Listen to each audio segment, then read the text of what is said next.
The supply shuttle descended through Verdant 7's atmosphere with all the grace of a filing cabinet thrown from orbit, which was essentially what it was, a metal box full of provisions hurled across space on the cheapest trajectory the transport company could calculate.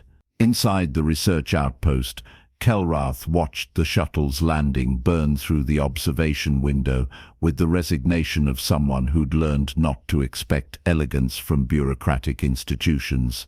The reptilian scientist's third eyelid flicked across his vision reflexively, a biological response to stress that his species had evolved during sandstorms and which now served mainly to express exasperation at inadequate funding. Equipment delivery.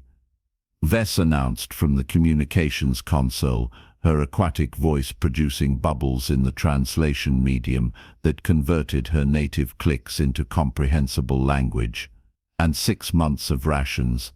Manifest confirms full complement. Archer Kane, who'd been inventorying medical supplies in the corner with the methodical attention of someone who actually read item descriptions, glanced up briefly. They certified the cold storage this time. Certification stamp present, Demora confirmed, her insectoid mandibles clicking in what her species considered an optimistic expression. The botanist had arranged her 4 arms in a posture of professional satisfaction. No repeat of the Hadrian Station incident. The Hadrian Station incident had involved thawed protein samples and 3 weeks of severely limited menu options, but nobody mentioned it further because the memory was universally unpleasant. The crew unpacked the shuttle's cargo over the following afternoon, stacking ration containers in the outpost storage bay with the efficient boredom of people performing a familiar routine. The containers looked identical to every other standard-issue provision pack used across 40 systems, vacuum-sealed, stamped with nutritional information in 6 languages, and possessing all the aesthetic appeal of industrial packaging designed by committee. Archer set aside his personal allotment without opening it. He'd brought supplemental items in his personal effects, dried goods he'd prepared himself, spice mixtures, vacuum-sealed ingredients he actually recognized. It wasn't distrust of the supply chain exactly, more a learned preference for knowing what he was eating. His colleagues found this human eccentricity mildly amusing but harmless, the way they found most of his organizational habits mildly amusing but harmless. 3 days later, Kelrath didn't arrive for the morning briefing. Demora found him in his quarters, conscious but barely, his scaled skin displaying the pallor that indicated severe distress in his species. Vess collapsed during the subsequent emergency discussion, her respiratory slits flaring irregularly. By afternoon, Demora herself was bedridden, all 4 arms trembling with the effort of basic movement. The medical scanner delivered its diagnosis with the clinical detachment of instruments that don't care about the implications of their findings: severe gastrointestinal contamination, fungal origin, present in all 3 afflicted individuals. Archer ran the scanner over an unopened ration pack. The screen lit up with confirmation, microscopic fungal colonies throughout the contents, well established enough to suggest contamination during packaging or storage, not recent exposure. He checked his own biological signs. Normal. He hadn't eaten the supplied rations yet. The mathematics of their situation assembled themselves with uncomfortable clarity. 5 months until the next scheduled supply run. 3 crew members who could barely stand, 1 human who remained functional, and several hundred ration packs that were actively poisonous, stacked neatly in storage like a monument to quality control failures. The emergency beacon. Archer asked Vess, who was attempting to remain professional despite obvious physical distress. 2 weeks minimum response time. She managed between careful breaths. That's optimistic. More likely 3 or 4, depending on available shuttles. Kelrath, from his recovery cot, produced a sound that the translator rendered as profound irritation. The rescue protocol requires medical evacuation if requested. However, removing the entire crew terminates the research assignment. 6 months of survey work cancelled. Better than dead, Archer observed. Obviously better than dead. Kelrath's nictitating membrane flicked again. But the contamination isn't lethal, according to the scanner. Severely debilitating. Yes. Fatal. No. We could wait it out. While eating what, exactly? Demora asked from her cot, mandibles barely moving. That was the actual question, delivered with the perfect timing of someone whose body was too compromised to maintain diplomatic phrasing. Archer walked to the observation window, looking out at the jungle that surrounded their outpost. Verdant 7 earned its designation honestly. The moon supported aggressive plant life that covered every available surface in competition for light and space. The research team had been cataloging atmospheric contribution and taxonomic relationships for 2 weeks before the contaminated supplies arrived, but nobody had investigated whether any of it was edible. Why would they? They'd brought food. "I'll figure something out," Archer said, which was not a plan so much as a statement of intention.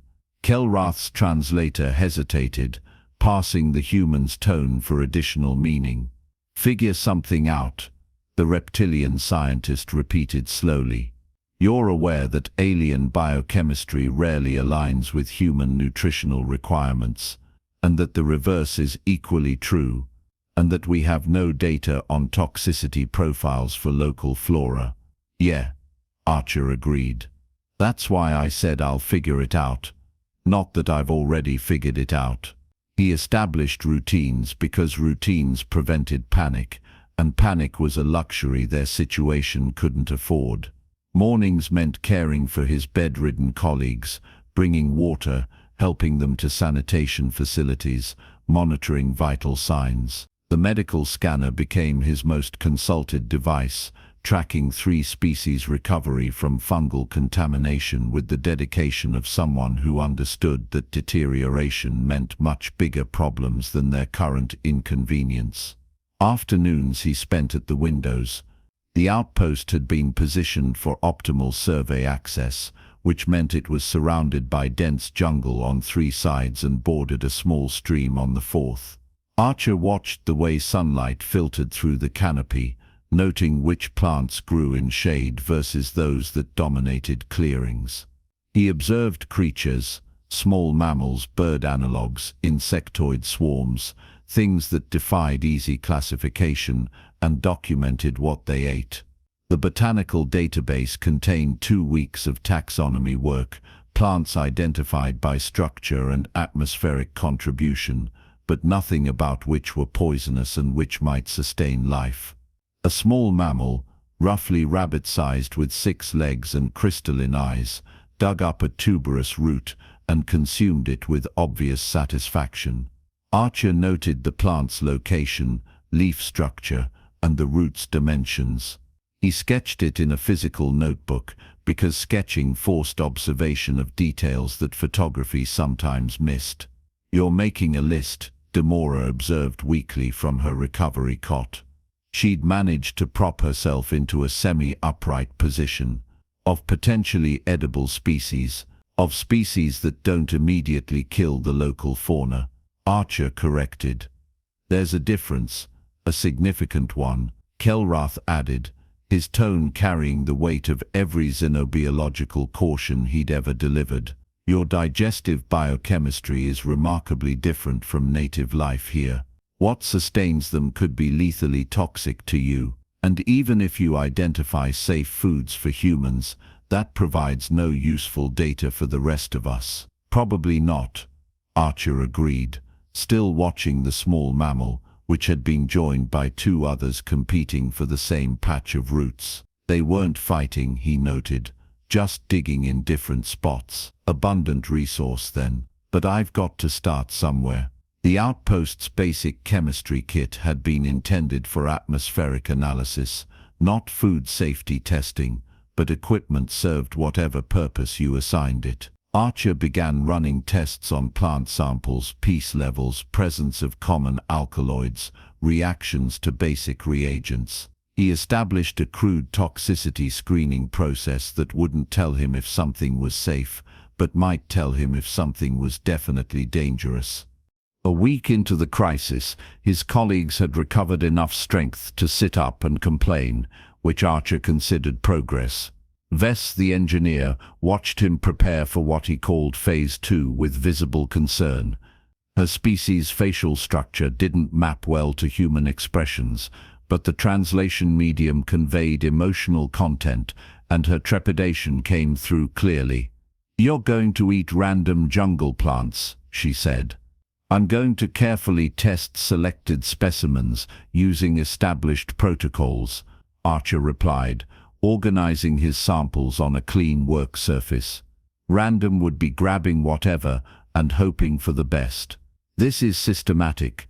The systematic version of a terrible idea remains terrible, Kelrath observed, but he'd pulled himself to his observation console and was accessing the botanical database. "If you insist on this approach, at least prioritize families we've identified. I'll note which have known analogues in established xenobiological databases." Demora added her own commentary between careful sips of water. Secondary compound structures vary significantly, even within families. But some categories show pattern consistency. The purple-stalked plants with trifoliate leaves share characteristics with species documented as low toxicity on 7 other surveyed worlds. They were helping him despite their objections, which said something about either their pragmatism or their desperation. Archer suspected both. He started with skin contact testing. A small amount of plant material rubbed on his inner forearm, then monitored for reaction. Redness, swelling, irritation, all would indicate compounds his body recognized as threats. Most samples produced nothing. 2 caused mild itching, which he documented carefully. The ones that passed skin contact moved to lip contact. Tiny amounts, touched to lips, held briefly, then removed. Waiting, watching for numbness, burning, swelling. His colleagues observed this process with the fascination of scientists watching an experiment they'd never get approved by any ethical review board. "How are you determining exposure duration?" Demora asked, professional curiosity overriding her discomfort with the methodology. "Standard contact protocols from xenobiological field guides," Archer replied, checking his timer. 15 seconds for initial contact, increasing incrementally if no reaction occurs. Same process explorers have used for centuries. "Explorers who frequently died," Kelrath noted. "Yeah, but usually not from the careful ones." Next came taste testing. Small amounts on the tongue, no swallowing, immediate expectoration. Checking for the warning signs, bitterness beyond normal range, burning, numbing, the metallic taste that indicated problematic compounds. Archer spaced these tests days apart because rushing meant missing delayed reactions, and delayed reactions could mean the difference between useful data and a critical mistake. The tuberous root that the small mammals favored produced a mildly sweet, starchy taste with no warning signs. He catalogued this as promising. A fruit with translucent purple flesh tasted vaguely citrus-like and caused no reaction. Several leafy plants registered as neutral. One particular seed pod caused his mouth to go numb immediately. He marked that as absolutely not, and spent 20 minutes rinsing his mouth, while his colleagues watched with unhelpful commentary about human judgment. "You're being uncharacteristically cautious," Vess observed. "I expected more recklessness." Archer gave her a look that suggested he was reconsidering his approach to helping them all survive. "Recklessness is trying something stupid quickly. This is trying something necessary carefully. Those aren't the same thing." After 3 weeks, he had a working list of plants that didn't kill him during testing. The starchy root, he'd started calling it a tuber for convenience, though it bore no relation to earth tubers, caused mild cramping when he finally consumed a small amount. He marked it as emergency only. The purple fruit settled in his stomach without incident and actually tasted decent. Several leafy plants proved entirely neutral, edible but not particularly nutritious, as far as he could tell without proper analysis. He expanded his testing to preparation methods because raw consumption was survival, not sustenance. Using the outpost's heating elements, he experimented with cooking techniques. Some bitter plants became palatable when roasted, others turned actively unpleasant. The tuber improved significantly with cooking, the cramping effect disappearing entirely when it was properly heated. The breakthrough came from watching the bird analogues. A small flock gathered at the stream every morning, collecting nuts from a particular tree. But they didn't eat them immediately. They carried the nuts to the water and washed them meticulously, sometimes for several minutes per nut. Then they consumed them. Archer collected samples of the same nuts. Raw, they caused intense burning on tongue contact. Washed briefly, the same. Washed extensively in running water for several minutes, then tested again. Neutral taste, no burning. Whatever compound the nuts contained was water-soluble and required removal before consumption. The birds weren't being fastidious, they were performing necessary preparation. He brought the discovery to his colleagues with the enthusiasm of someone who just solved a meaningful piece of a much larger puzzle. Demora examined the nuts with professional interest, running them through what chemical analysis she could manage from her slowly recovering condition. Tannins, she concluded. Similar structure to compounds found in several species across multiple worlds. Extremely bitter, potentially harmful in concentration, but easily removed through leaching. The birds learned this behavior somehow, probably evolutionary trial and error over many generations. So I just compressed several thousand years of evolution into 3 weeks of observation, Archer said. Efficient. You compressed the observation part, Kelrath corrected. The part where you're testing these things on yourself is still the risky component that evolution normally handles through population die-off. Well, I'd prefer to avoid the die-off part. He expanded his collection systematically. The stream contained fish analogues, small six-finned creatures that swam in coordinated schools. Setting a trap was simple engineering, a woven basket from plant fibers, weighted with stones, baited with fruit. The fish entered and couldn't find their way out. He tested them with the same protocols, skin contact progressing to consumption. They proved edible and actually quite palatable when smoked over controlled heat. The outpost's protein synthesizer still functioned, processing atmospheric nitrogen into basic amino acid chains, but its feedstock was limited, and the output tasted like enthusiastic optimism about chemistry could produce food. Archer calculated they'd need supplementation to make it 5 months, even with the synthesizer running constantly. His colleagues began eating small amounts of his preparations after week 4. Vess tried the smoked fish first, her aquatic physiology processing it without apparent difficulty. Kelrath approached the cooked tuber with visible suspicion, but consumed it and reported no adverse effects. Demora, always the scientist, insisted on analyzing everything first, but eventually conceded that Archer's empirical testing had produced genuinely edible results. This is adequate, Kelrath announced after trying a combination of roasted tuber, leafy greens and fish. Coming from a reptilian scientist whose species was renowned for their critical assessment of everything, adequate constituted high praise. Archer had accidentally created a cuisine which hadn't been his intention, but seemed to be the natural outcome of combining ingredients that didn't poison anyone. He developed combinations through trial and observation. The tuber's starchiness balanced the fish's protein, certain leaves added flavor complexity, the leached nuts provided textural variation. It wasn't sophisticated cooking, but it was considerably more interesting than the rations had been, fungal contamination aside. 2 months into their isolation, Archer shifted focus from immediate survival to sustainable systems. Gathering was fine for crisis response, but they needed reliable food sources for the remaining 3 months.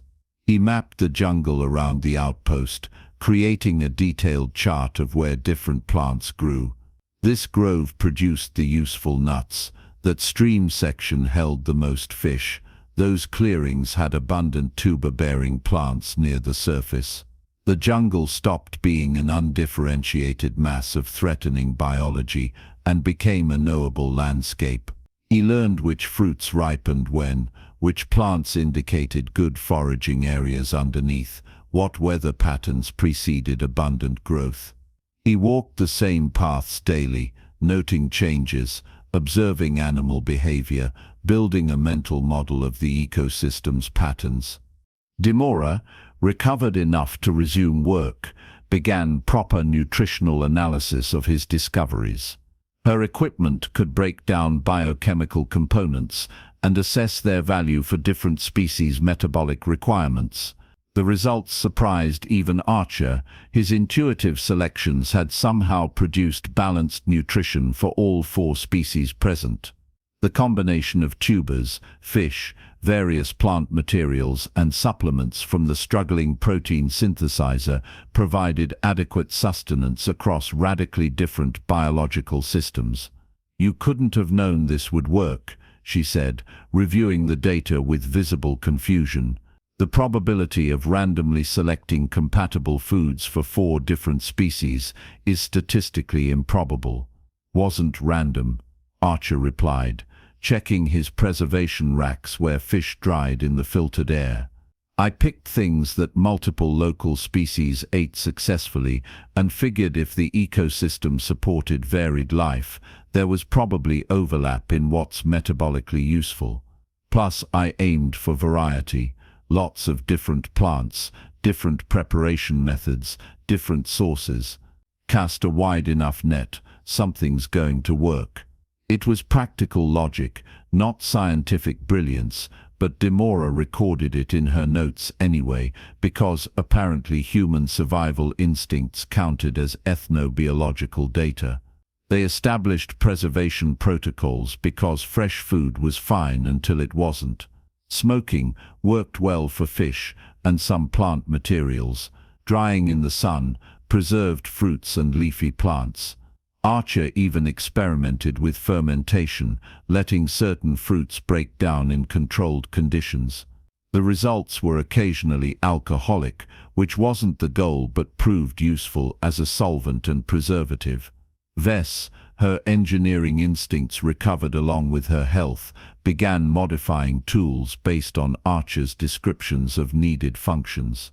Sharper cutting implements from scavenged metal, better cooking vessels shaped from outpost materials, storage containers that sealed more effectively. She approached tool design with the same systematic methodology Archer applied to food: identify the need, test solutions, refine based on results. The outpost expanded. Archer identified fibers that could be woven into rope, plants whose oils repelled the insects that occasionally swarmed during evening hours, leaves that remained supple when dried, useful for waterproofing. He sketched additions to their living space, covered areas for food preparation, better ventilation in storage sections, a dedicated cleaning station near the stream. Kelrath pointed out, with characteristic precision, that none of them were architects. "Don't need to be architects," Archer replied, measuring a piece of salvaged material against his rough plans. "Just need to make things that work." Architecture is about beauty and compliance with codes. This is about keeping rain off our food stores. The additions weren't beautiful, but they functioned. Local materials integrated with outpost technology, creating a hybrid structure that would probably give building inspectors across 12 systems simultaneous anxiety attacks. But it kept supplies dry, provided workspace, and used readily available materials. Function over form, pragmatism over aesthetics.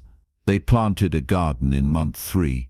Archer selected specimens based on his observations of growth patterns, which plants thrived in different conditions, which produced reliable yields, which required minimal maintenance. He'd been marking promising candidates throughout his daily foraging walks, and now he transplanted them to cleared ground near the outpost. Actual agriculture, Demora observed, watching him work the soil with a modified tool. You've progressed from gathering to cultivation, seemed like the next logical step. Archer said, planting one of the tuber-producing specimens with careful attention to root placement. Gathering works until something changes, weather, animal behavior, natural cycles. Growing our own means more control over food supply. The garden grew. The transplanted specimens adapted to their new location with varying success, but enough survived to provide supplementary food. Archer tended them with the same patient attention he'd applied to everything else, watering, checking for pests, noting which areas produced better growth. His colleagues developed their own investments in the garden's success, checking on favorite plants, suggesting improvements based on their specialized knowledge. When local creatures raided their outdoor stores, Archer designed deterrents rather than traps. He studied what attracted the animals, then created barriers or relocated supplies. Fighting the ecosystem seemed counterproductive when the ecosystem was feeding them. Redirection worked better than confrontation. His observational logs continued growing. Which plants thrived in shade versus direct sun. How water flow affected growth rates. What creatures pollinated which species. The relationship between soil composition and yield. Patterns of seasonal change, though verdant 7 seasons were subtle. He documented everything because systems required documentation, and because he'd learned early in his career that today's unnecessary detail often became tomorrow's critical information. The other crew members adapted to their new normal with varying degrees of comfort. Vess genuinely seemed to enjoy the problem-solving aspects of their situation, treating each challenge as an engineering puzzle. Demora approached their survival with scientific fascination, cataloging Archer's methods alongside the botanical data.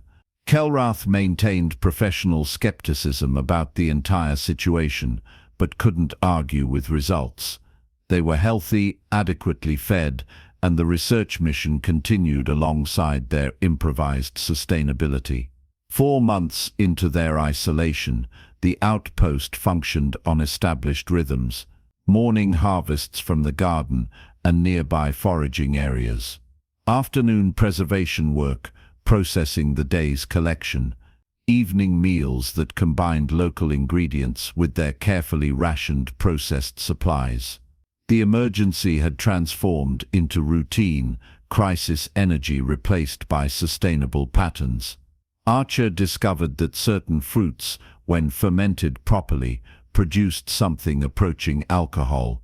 He hadn't been trying to make alcohol, he'd been exploring preservation through fermentation, but chemistry had its own logic independent of intention. The result wasn't particularly strong or refined, but it served as a useful solvent, a preservative, and occasionally a social lubricant during evening discussions about their respective specialties. Kelrath's scientific documentation had shifted entirely away from their original research mission. His official logs now contained extensive observations about human adaptation strategies, agricultural development under resource constraints, and ethnobotanical data collection methodologies. He claimed this was salvaging something academically valuable from their disaster. Archer suspected the reptilian scientist was just fascinated despite himself. Your species has a peculiar approach to environmental challenges, Kelrath observed one evening while they processed the day's harvest. Most species either adapt themselves to their environment through evolutionary change, or they modify the environment to suit their existing biology. Humans seem to do both simultaneously and recursively. Is that unusual? Archer asked, checking the smoking racks. Extremely. Most species pick a strategy and optimize it. Humans just try everything and keep whatever works. Demora added her own commentary while organizing dried plant materials. It's methodologically chaotic from a research perspective. No clear hypothesis, just empirical testing across multiple domains simultaneously. But the results are difficult to dispute. I'll take methodologically chaotic but effective over beautifully planned but starved to death, Archer replied. The rescue shuttle arrived 2 weeks ahead of schedule, which immediately created confusion because nothing in government operations arrived early. The advance team landed expecting to find a crisis situation, contaminated supplies, possible casualties, a research station hanging on by emergency protocols. Instead, they found Archer in the garden, harvesting vegetables for the evening meal. The medics' confusion was immediate and visible. Their equipment had detected life signs and assumed normal operations, but their briefing documents had indicated disaster.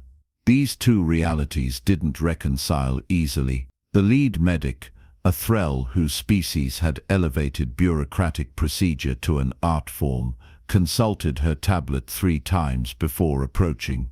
Research Station Verdant 7, she confirmed as though the outpost might have moved. That's us, Archer agreed, pulling another tuber from the soil. You're early. Emergency response protocol for contaminated supplies. We brought medical support and replacement rations. She glanced around the expanded outpost, the garden, the preservation racks hung with drying food. Your distress beacon indicated critical supply failure. Yeah, the rations were contaminated with fungi. Everyone got sick except me. Archer stood, brushing dirt from his hands. But we managed, the medic repeated, her tone suggesting this word didn't adequately describe the situation she was observing. You appear to have established agricultural operations, seemed practical. The others are inside, they've recovered, but you should probably check them anyway. Medical confirmation and all that. Kelrath provided the formal report with his characteristic precision, explaining the contamination event and subsequent survival adaptation, as though describing a series of inevitable procedural steps. The human, he noted with his usual dry delivery, had responded to potential starvation by learning to eat an alien jungle. The rescue team's confusion deepened. They reviewed Archer's documentation, hundreds of pages detailing identified species, toxicity profiles, preparation methods, nutritional analyses, cultivation notes, seasonal observations, and agricultural recommendations. One of the medics, who had training in xenobiology, read through the material with growing astonishment. This is comprehensive ethnobotanical survey data, she said. Production of this quality normally requires teams of specialists and years of work. I had 4 months and strong motivation, Archer replied. Fear of starvation is excellent for maintaining focus. The medical team cleared the local foods for consumption after running their own analyses. Several of Archer's discoveries showed particular promise. The tuber had excellent nutrient density and storage properties. The leached nuts contained compounds with potential medical applications. The fermentation processes he documented could be refined for industrial production. What had started as desperate survival might end up contributing to frontier colony nutrition programs. The crew packed their research materials and personal effects, preparing for departure. The original survey mission was officially terminated, though Demora had enough botanical data to publish several papers. Kelrath's observations about human adaptive behavior would probably spark academic debate. Vess had engineering refinements that would interest tool designers. Archer walked through the garden one final time, checking plant health out of habit. The transplanted specimens had established themselves firmly. The soil showed good structure. The irrigation channels he'd carved functioned properly. Whoever came to this outpost next would find it significantly different from the basic research station it had been. Demora joined him near the tuber beds, her forearms folded in a posture that indicated contemplation. Your survival manual will likely become required reading for remote research teams. Anthropological divisions are already requesting copies. It's just paying attention, Archer said, examining a particularly healthy plant. Every environment has logic. If you don't assume it's hostile or assume it'll accommodate you, you just work with what's there. Most species don't think that way. They bring their environment with them, enclosed habitats, imported food, controlled atmospheres. They maintain home rather than adapting to the new location. Sure, when you can, but when you can't, you figure out where you actually are and work from there. Seemed obvious to humans perhaps. Most species would have called for evacuation immediately and spent months waiting for rescue while getting progressively weaker. Archer shrugged. That math didn't work. This math did. The shuttle lifted off that afternoon, carrying 4 researchers, extensive documentation, and enough preserved local food that the pilot complained about weight distribution. Archer watched Verdant 7 recede through the viewport, the jungle canopy appearing as an undifferentiated green expanse from altitude. From the ground, that same jungle had been a complex system of relationships and resources, knowable through observation and patience. Kelrath filed his official report during transit. The contamination incident represented critical supply chain failure, he noted with bureaucratic precision. Standard protocols had failed comprehensively. However, the outcome provided unexpected data about adaptive capacity, cross-species nutrition, and rapid ethnobotanical assessment under resource constraints. His conclusion, delivered in the carefully neutral language that scientific reports required, observed that human survival instincts operated through systematic observation rather than immediate action. When environmental challenges eliminated convenient solutions, the human response appeared to be curiosity about the problem rather than panic about the situation. This approach produced data-driven adaptation rather than reaction-driven crisis management. The section about sustainable food systems took up 12 pages, detailing Archer's methodology with scientific thoroughness. The observations about agricultural development occupied another 8 pages. Kelrath included extensive appendices with Archer's original documentation, botanical identifications from Demora, and engineering specifications from Vess. What he didn't include in the official report, because it seemed both obvious and impossible to quantify properly, was that by the end of their isolation, all of them had preferred Archer's cooking to the replacement rations the rescue team brought. The rations were nutritionally complete, scientifically formulated, and optimized for storage. They were also profoundly boring compared to smoked fish with roasted tubers and leached nuts. Some observations, Kelrath decided, didn't belong in official documentation, but he made a personal note in his private log. Humans possessed a peculiar quality where removing their convenient solutions didn't produce despair, it produced curiosity.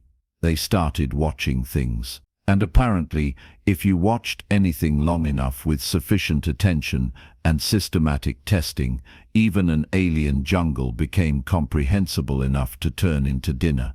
It was methodologically chaotic, scientifically questionable, and absolutely effective. The rations had made everyone sick. The human had turned the jungle into food, and somehow those two facts together captured something essential about why humans kept ending up in places they technically had no business surviving, and then surviving them anyway through sheer stubborn observation.